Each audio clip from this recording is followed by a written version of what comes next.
This episode is sponsored by Proverbs 31 Business Systems. Are you tired of feeling like your business depends on you for everything? If your business slows down every time you step away, you may be the bottleneck. At Proverbs 31 Business Systems, we help faith-driven, service-based entrepreneurs build systems, workflows, and automation that allow their businesses to run without burnout. Take the 5-minute bottleneck test to discover what's really slowing your business down and what to fix first. Simply scan the QR code shown on the screen or visit proverbs31businesssystems.com. Now let's get into today's episode.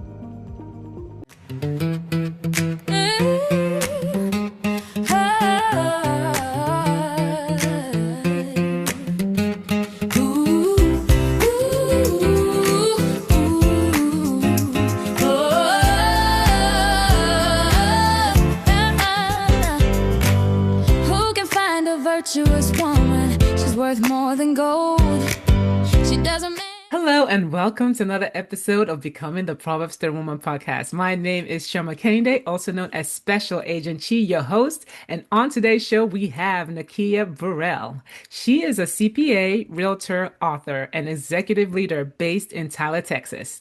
With nearly 2 decades of experience in accounting, finance, real estate, and executive leadership, she helps people and organizations move forward with wisdom, strategy, and integrity.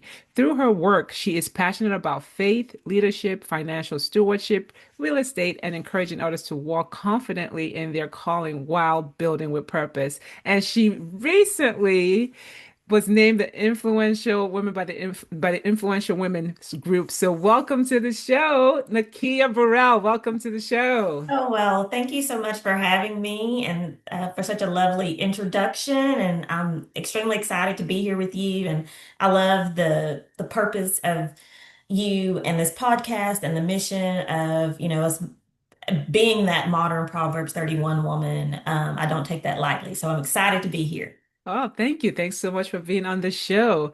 So, Nakeia, how would you describe what you do in one sentence? So that your introduction, I'm like, she has all these accolades. What would you Oh, describe what you do just in one sentence? How would in you one describe sentence. it? Mhm. Okay.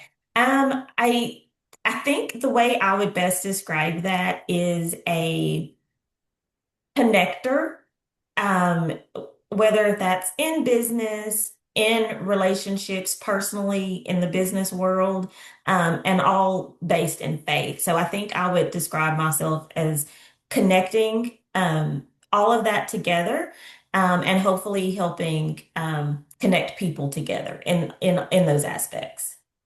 Okay, so when did you first feel this sense of calling to do this? Gosh, it's funny.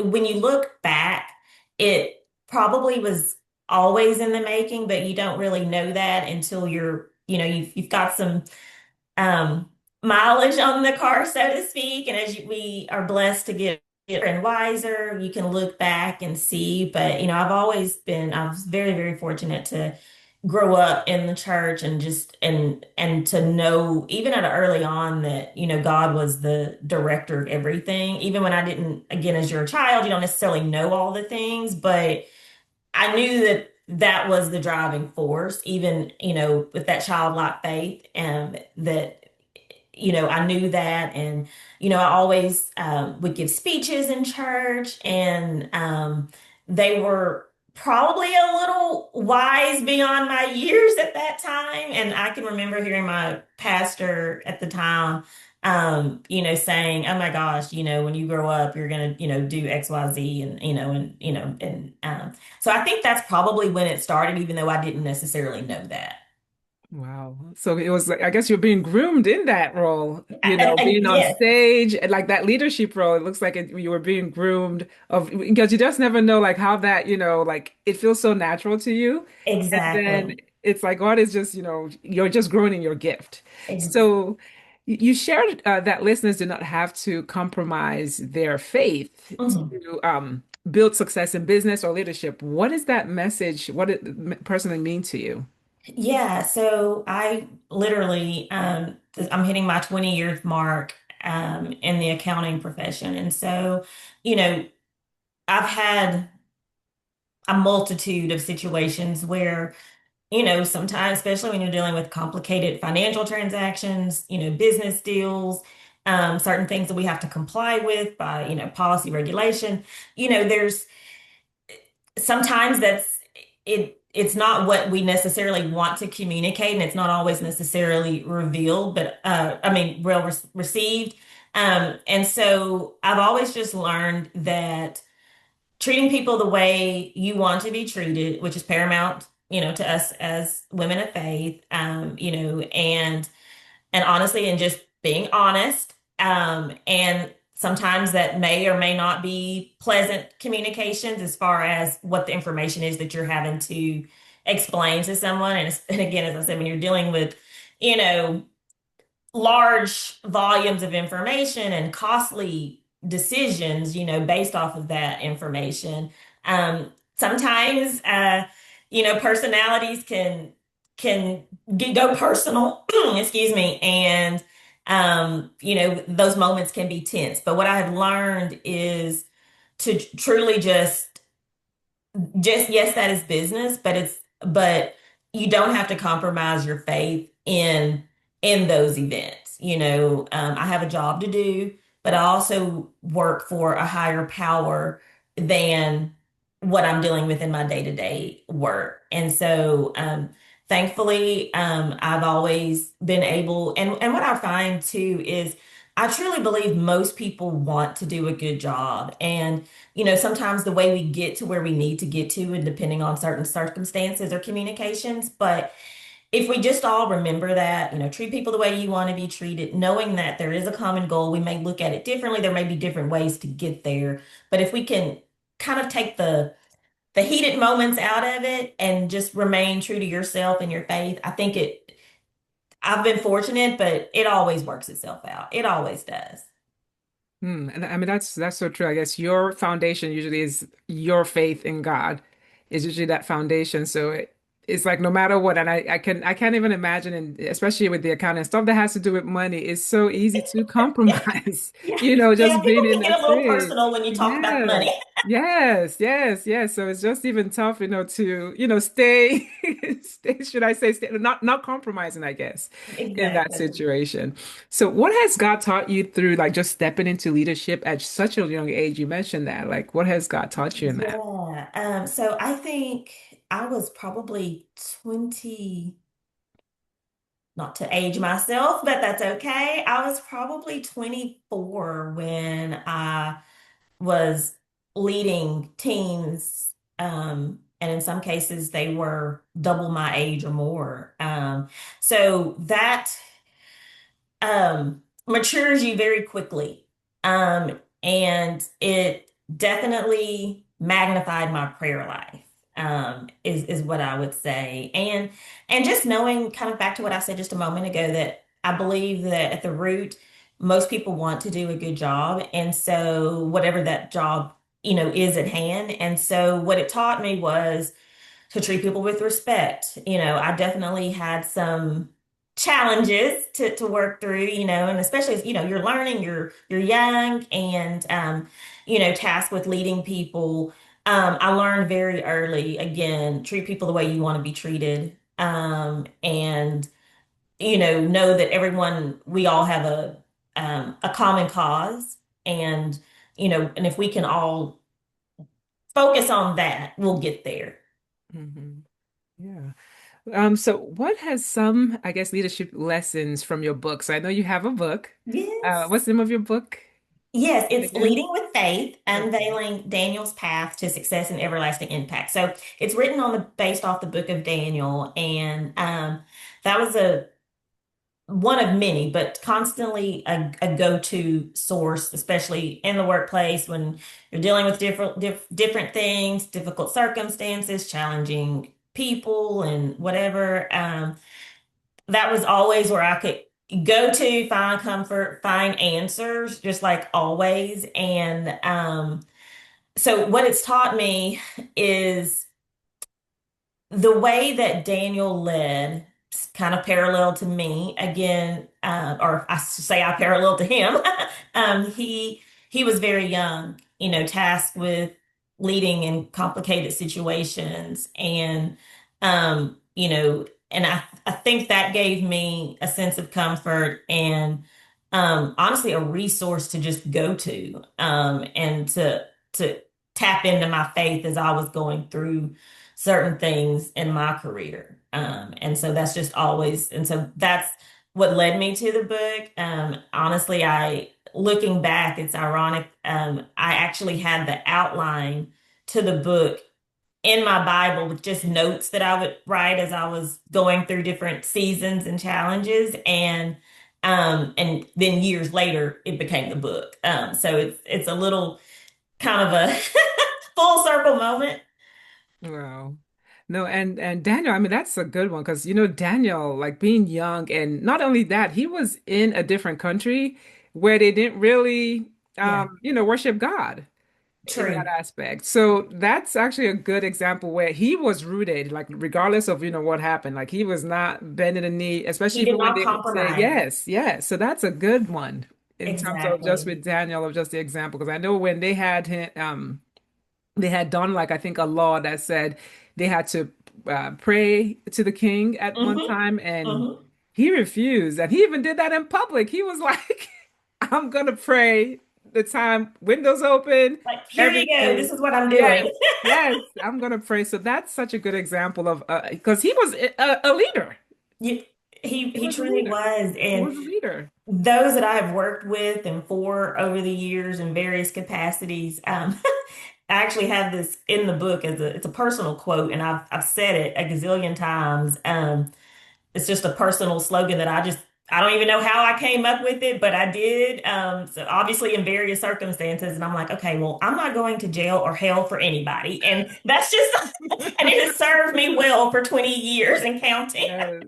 Yes, on both ends, both spiritually and the physical. Yes. I love that quote. I love it. So, as a CPA and a realtor, how do you help people make wise decisions, with their money, property, and just like Mhm. long-term goals? How do you Yeah. do that? So I would say what I love about accounting, which is kind of get a little accounting nerd here on you. It's called the actual definition of accounting is called the language of business. And I think as if you can probably tell, I can just about, if you get me going, I can just talk, talk, and talk.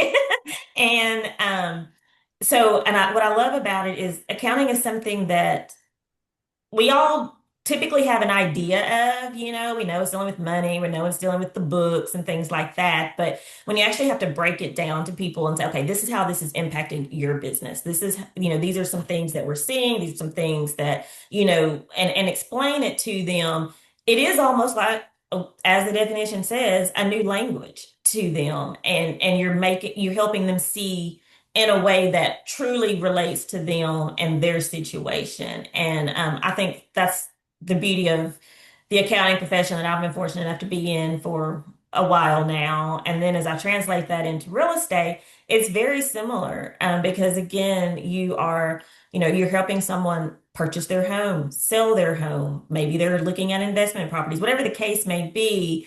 Again, we're thankfully that's one of the constant, hopefully positive feedback that I strive to get and receive from my clients is that I'm always communicative to them and that they always know, where we are in the transaction, what are their options, how these things look. And so I think between both of those areas, I'm able to communicate and meet people where they are and where they're trying to get to and bridge those things together to help them achieve their goals. Yeah, I mean, that's multifaceted, especially just CPA realtor. Yeah. That's that's multifaceted in terms of just bridging that gap in there. So, what transformation would you say people experience after working with you?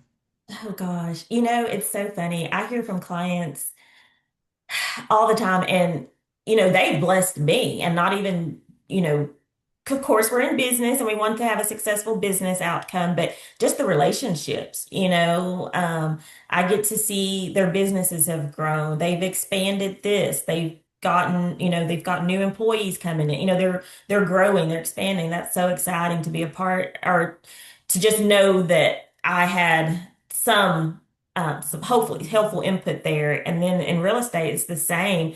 I see growing families and now they've got their home and so they're having, they're growing their family or they've completed another milestone in life. So now they're moving on to another transition. And I hear from them all the time. And I have one client, he reached out to me a couple of weeks ago and he's just like, I just want you to know, you really helped me. You were so patient. You really changed my life and helping me find this property. And his son's in the military. And of course, with some of the global things happening right now, he was like, I know you're a woman of faith. Will you pray for my son? He's in the military. He's leaving now. And anyway, and so those are the things that transcend way beyond any contract, post any closing of a purchase and sale, a property. Those are the things that you hold on to, and that mean so much to me. Like I said, way beyond the business aspect of it. Wow. And just, I mean, that's so impactful because you are in the marketplace. Because I mean, church is there, but we need people too in the marketplace. I mean, he's asking you to pray for his son. Yes. That's a way, like with your business, accounting and just real estate, you're using that to pray to minister. So we Mhm. need all like in all areas. It's not just, the church that you Yes. can minister, but you can minister like in your marketplace. That's awesome. So, what season of life of leadership and business are you currently in?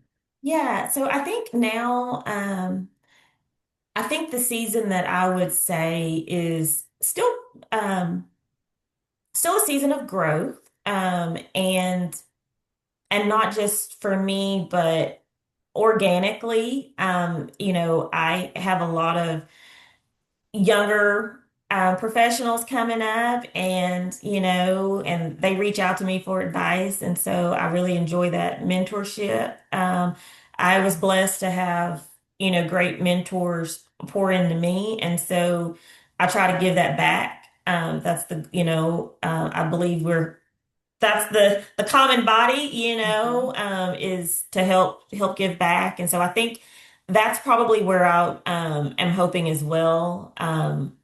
And one of the things too that I would say is just being authentic. I would say a season of authenticity because it's so easy and not so much in well just in business in general but specifically we're in the digital age, we're in social media and everybody's which is nothing wrong with that by any means. It's definitely something that is here, and we want to be successful in it. But I would say don't lose your identity, and so I would say a season of authenticity also, and just because we all have a purpose, we all have a gift. He's given each one of us whatever that gift is, and my gift is not going to look like someone else's. Someone else's is not going to look like mine, and so I think. That's one of the things that I really try to focus on is you don't want to be, as I say, a copy and paste. There's a whole bunch of other people out there doing what they're doing. And I'm not saying don't look for inspiration or try to learn and better yourself. If there's someone that you can, um, you know, get insight from, absolutely. But don't waste your gift trying to duplicate someone else's is what I think. So I would definitely say this season is a season of growth and authenticity. I like that. And I love don't copy and paste. No, seriously. Be Yeah, yourself because yeah, God has designed us equal. He's gifted us with every gift of us. It's like just exactly. ask him. I feel like, instead of looking to people of just, how this will look, ask God to, give you your gift. I like that. No, don't copy and paste. So so this is the Proverbs 31 Woman podcast, and I always ask all my guests, what quality of the Proverbs 31 Woman do you most identify with? Oh gosh. I would probably say I love gosh, all of it is so good. I would probably say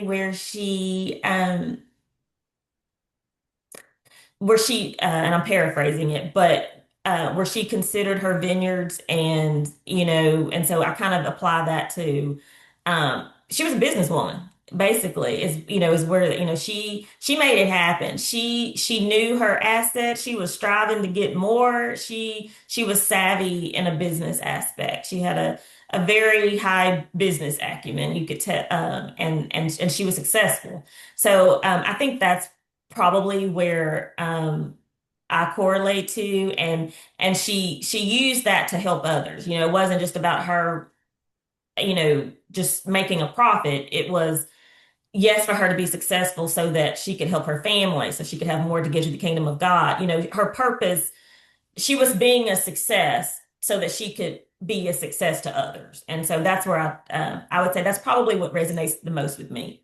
Yes, yes, yes, definitely with the real estate and everything. Yes, definitely. I can see how that would resonate with you. So what final encouragement would you give to a woman who wants to lead with faith and build with excellence and then make, an impact without compromising who they Mhm. are?